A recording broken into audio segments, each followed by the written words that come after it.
lecture 1 for the Euthyphro.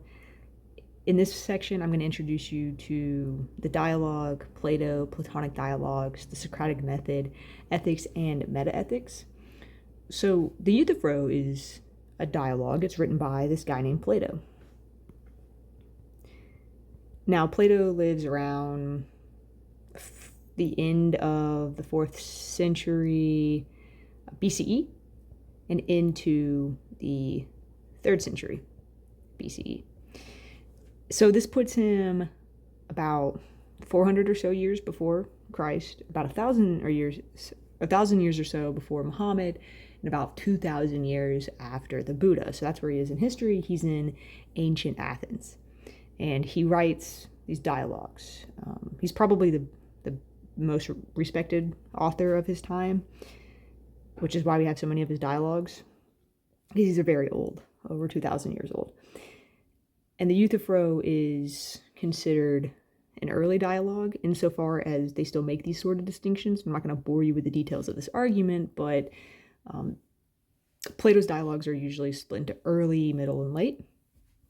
And Euthyphro is considered to be early, at least in terms of when Plato may have written it, but certainly in terms of if we were to build a chronology of what happens to this guy named Socrates.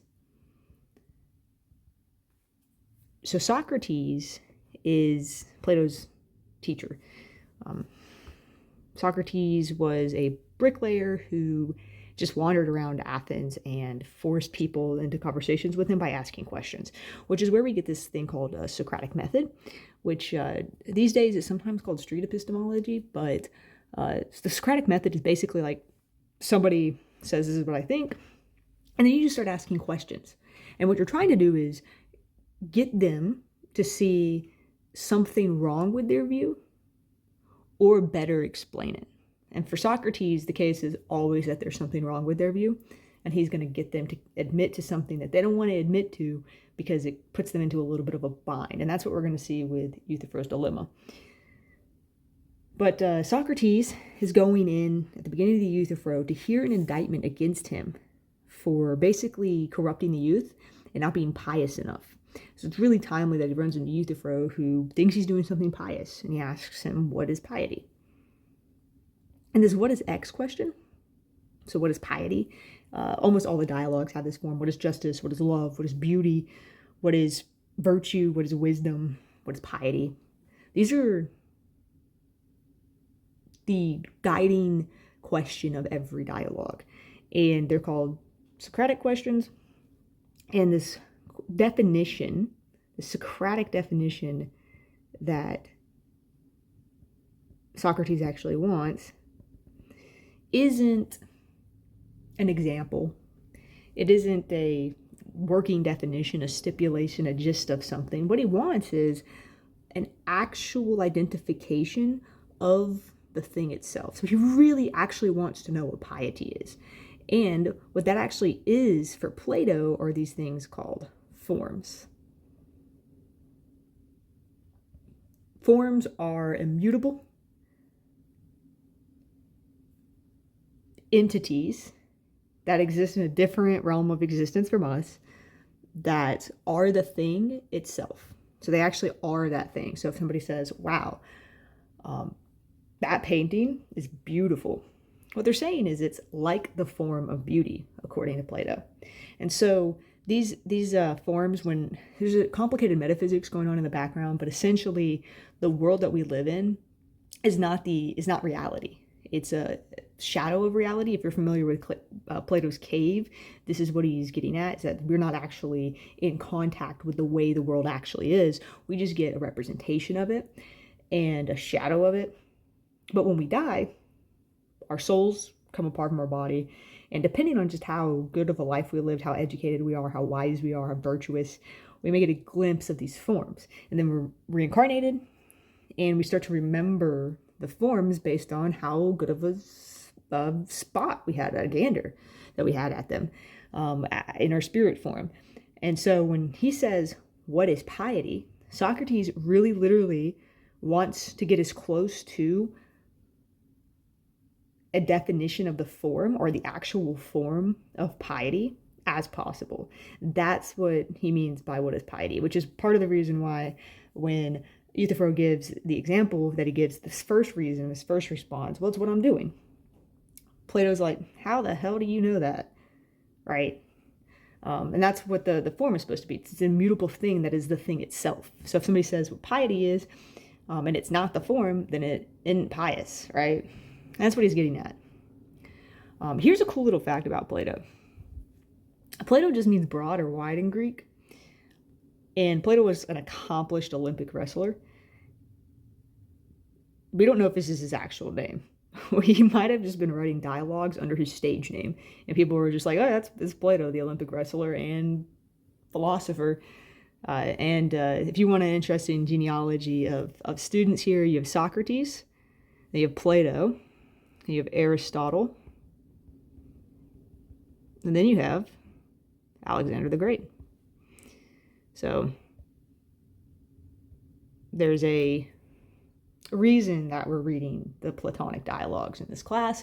Part of it is that there's like important works in the history of Western philosophy, but they're also just really good introductions to very important issues for how we understand the world around us. And that's what's coming out in the Euthyphro. So the Euthyphro isn't about ethics, this is about metaethics. Let me tell you the difference. So ethical theories are principle or reasons-based systems for deciding when and how something is wrong or right. So if somebody says it's wrong to do something if it has a bad consequence, what they're saying is that we decide whether something's right or wrong based on the consequence. So that's a consequentialist view. We'll learn about that more later. That's an ethical theory, and it's about understanding when something is right or wrong. It's about understanding what we take to be just and unjust and so forth.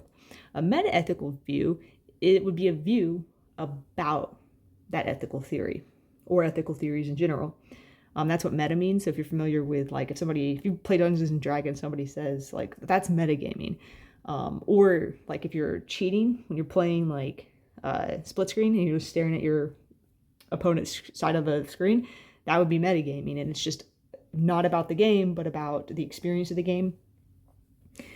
So what we're interested in this dialogue is actually metaethics. In this case, the question is, all right, cool ethical theory, cool ethical principle. Where does it come from? So if I say the consequences matter, you can say, well, why should I care about consequences? And I might give you a reason why you should care about consequences, but what you might actually be interested in, and what Socrates is interested in, what we tend to be interested in when somebody says, why do these principles matter, is we want an objective ethical theory. We want it to not depend on who we are as people. We don't want to say, like, oh, this is right for me, or this is right for people in the United States in 2026. We want it to be objective. It's always wrong to murder. It's always wrong to own slaves, for instance, right? And what we're looking for is an objective standard to appeal to. Euthyphro's answer is something called divine command theory. We're going to get into that more in a second in the next lecture. But divine command theory is the idea that the reason, like what makes moral principles is that God commands them. And this is going to run us into something called Euthyphro's dilemma. One more thing before we get into actually like digging into the dialogue. All Platonic dialogues have these numbers on the left-hand side. These are called Stephanus page numbers, or Stephanus numbers, or Stephanus pagination. And whenever you cite a Platonic dialogue, you never cite like this number that's in the actual edition. You always cite the Stephanus page number. So if I was going to cite this sentence here, what do you mean? Someone has indicted you? I would say 2b, or whatever form. So there's always usually a shortening of these titles in the literature, and that's going to come out in whatever citation style you're using. But this is what it would look like. 2b and so forth. But what if I was citing something that went across B's and C's? No problem. 2B to C. You'd also say, like, if you were in 2C and you were going to 3B, then you would just do 2C to 3B. And that's how Stephanus pagination works.